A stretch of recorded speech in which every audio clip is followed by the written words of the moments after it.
There is a cutting board sitting in a farmhouse kitchen in central Illinois that has been in daily use since 1952. It has butchered 1,000 roasts. It has taken the full force of a cleaver through enough chicken bones to fill a freezer several times over. It has been scrubbed, oiled, dried, and scrubbed again. So many times the edge of the board is slightly rounded from decades of hands gripping it over a sink. It is still flat. The surface is still clean, still sound, still doing the same work it was built to do 70 years ago without complaint and without drama. 3 miles from that farmhouse, there is a kitchen with a bamboo cutting board that cost $42 16 months ago and is already showing a crack along one of the glue lines, and the person who owns it is already online looking at replacements. These two objects are not separated by money. They are separated by an understanding of materials that the modern kitchen goods industry has spent decades quietly burying, because replacement boards are a revenue stream, and boards that last 70 years are a problem. The 4 cutting boards on this list were not designed to be replaced. They were designed to be used, resurfaced when needed, and handed down when the time came. Half of the names attached to them you will recognize in some form. The other half will be genuinely new to you, and understanding why they disappeared, despite being demonstrably better than most of what replaced them, is the whole point of this video. Before we get into the 4 boards, you need a working understanding of what separates a cutting board that lasts from one that does not. Because the modern kitchen goods market has constructed a conversation around cutting boards that manages to discuss almost everything except the variables that actually matter. The first variable is grain orientation. Wood has 3 faces. Face grain, which is what you see on the wide, flat side of a board, is the least durable cutting surface because the knife enters the wood across the fibers and tears them. Edge grain, which is the narrow, long face of a plank, is more durable because the knife travels along the fiber direction rather than across it. End grain, which is the cross-section of the log, is the most durable cutting surface of all because the knife enters between the fibers rather than cutting across or along them. The fibers separate under the blade and spring back when it lifts, and the surface self-heals in a way the other orientations simply cannot. An end grain board built from the right species and finished correctly will last decades. A face grain board of the same wood will show serious knife scarring within months of real use. Almost no one buying a cutting board in a retail store today is told this distinction clearly, and almost no cutting board on a retail shelf today is labeled with its grain orientation, because face grain is the cheapest to produce and the most common, and labeling it honestly would not help sales. The second variable is species. Not all wood is the same hardness. Not all wood has the same pore structure, and those differences matter for both durability and hygiene. Hard maple, the species used in almost every serious American butcher block from the 19th century through the mid-20th, has a tight closed pore structure that resists moisture absorption and bacterial penetration better than most alternatives. It is hard enough to take serious knife work without excessive scarring, but not so hard that it damages knife edges the way bamboo and some tropical hardwoods do. The third variable is thickness. A thin board warps because wood moves as it cycles through moisture and dryness, and a thin board does not have enough mass to resist that movement. The boards that survive 70 years of kitchen use are almost always at minimum an inch and a half thick, and often considerably more. That thickness was standard in American butcher blocks of the 1950s and is the exception rather than the rule in boards sold today. Those 3 variables, grain orientation, species, and thickness, are the complete picture. Everything else is design and finish. And the 4 boards that follow were right on all 3 counts at a time, when being right on all 3 was considered the minimum standard rather than a premium feature. Number 4, the Sears and Roebuck Catalog Maple Board. In the post-war period, Sears was not just a store. It was the infrastructure of American household goods for millions of families who did not live within reach of a specialty retailer, and the cutting boards sold through the Sears catalog in the 1950s reflect the standards that American manufacturing applied to household goods in an era before planned obsolescence became a deliberate design strategy.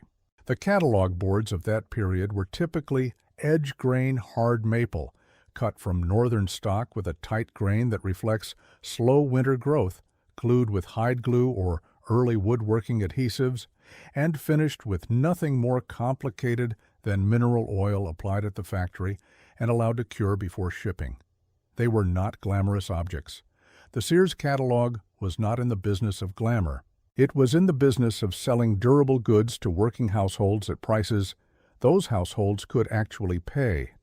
And durability was a selling point, rather than an afterthought, because a catalog retailer's reputation lived or died on whether the things it sold held up under real use in real kitchens. The boards sold through that system were thick, were made from the right material, and were built to be resurfaced by hand when the surface showed enough use to warrant it.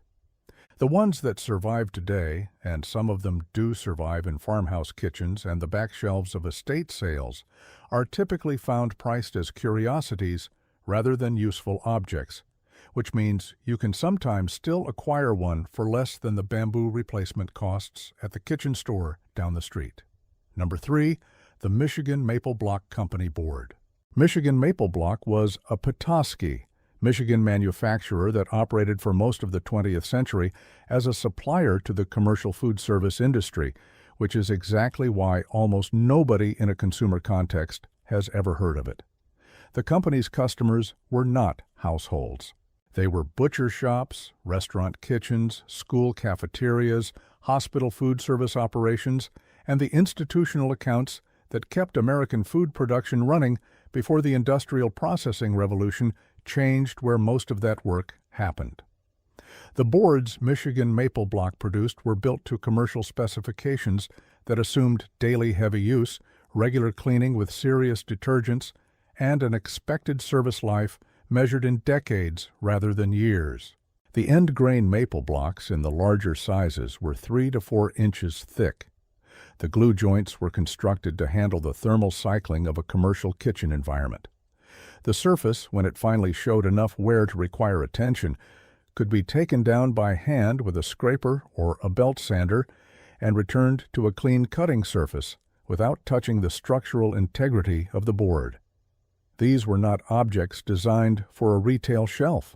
They were designed for a commercial kitchen floor, which is a considerably more demanding brief. When they appear at auction or in the liquidation sales of old restaurants and institutional kitchens, they are usually in better condition than their age suggests, because commercial kitchen staff knew how to maintain a butcher block in a way that the average household has largely forgotten. Number 2, the Osage Orange Board. If you have never heard this name in the context of a cutting board, that is the point. And it is also one of the more interesting stories in American domestic material culture. Osage orange, also known as hedge apple, and bois d'arc, is a tree native to a narrow region of the south-central United States that was planted across the Midwest and Great Plains through the 19th and early 20th centuries as living fence lines and windbreaks. The wood it produces is extraordinary. It sits at around 2,000 on the Janka hardness scale, which is roughly twice as hard as black walnut and nearly 50% harder than the hard maple used in commercial butcher blocks. It is naturally resistant to rot and insect damage, to a degree unusual even among durable domestic hardwoods.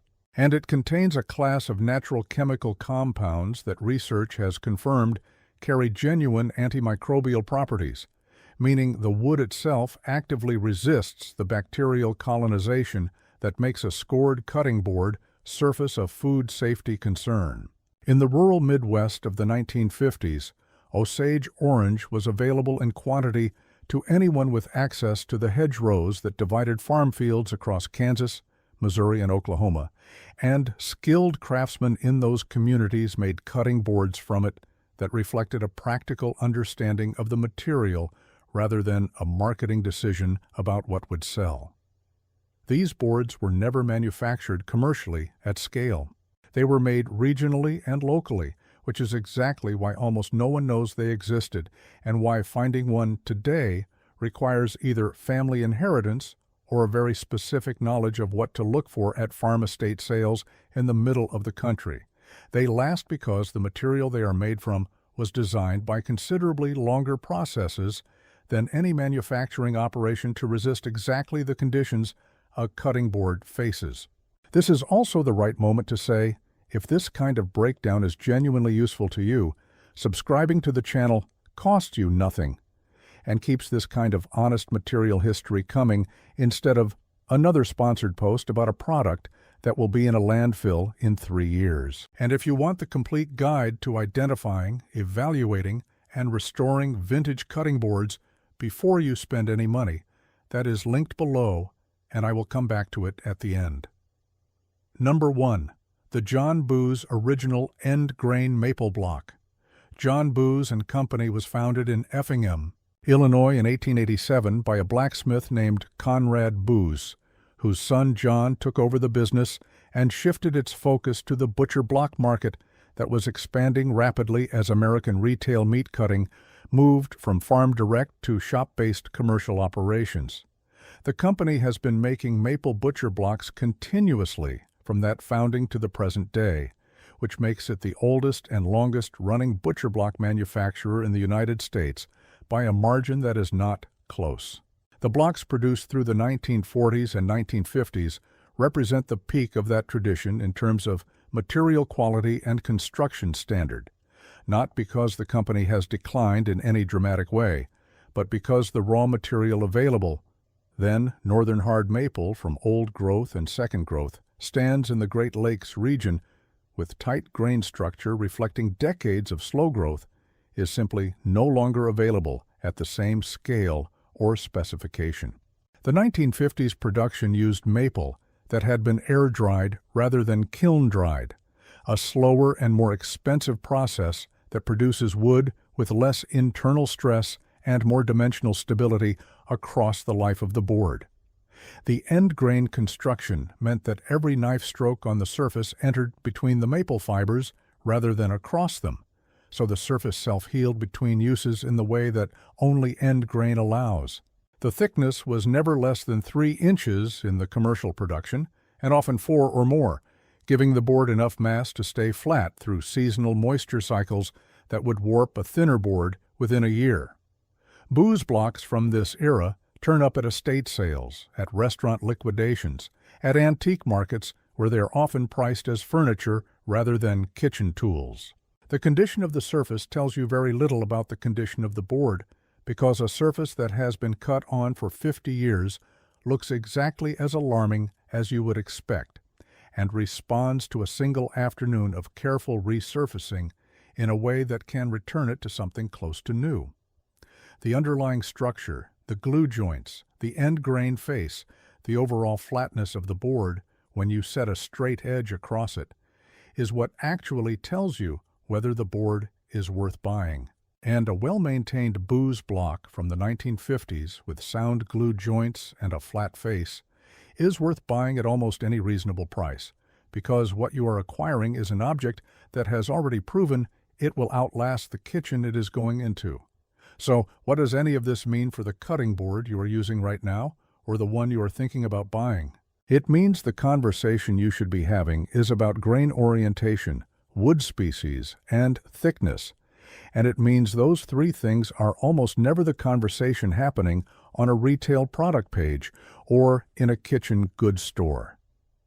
The modern cutting board market is dominated by face grain boards in fast-growing species with thin profiles and bamboo composites glued with adhesives that are not always disclosed, sold on the basis of aesthetics and price point to buyers who have no framework for evaluating what they are actually purchasing. That is a market structure that produces a lot of replacement sales. What it does not produce is a board your grandchildren will still be using. Before we close, the question I get most often about vintage cutting boards is whether it is safe to use one that has been in storage for decades, and the answer is yes, with one important condition. The surface of a board that has not been maintained, a surface that is deeply scored, darkened with old food residue, and showing signs of mold penetration into the wood fiber, is not safe and should not be trusted until it has been properly resurfaced and the contaminated material removed. The structure of the board beneath that surface is almost certainly fine. Wood does not rot from knife marks. It rots from sustained moisture contact without drying, and a board that has been in dry storage is structurally sound, regardless of what the surface looks like. The guide linked below covers how to evaluate a vintage board before you buy it, how to resurface end grain and edge grain boards safely at home without special equipment, and how to establish an oiling and maintenance routine that will keep any board going for the next several decades. The link is in the description. The board sitting in that Illinois farmhouse kitchen has never needed a warranty, a customer service number, or a replacement. It needed wood, mineral oil, and someone who understood that a tool built correctly the first time does not require your continued purchasing attention. That understanding built the American kitchen for a century. Somewhere along the way, we traded it for a free shipping threshold and a 2-star review about warping.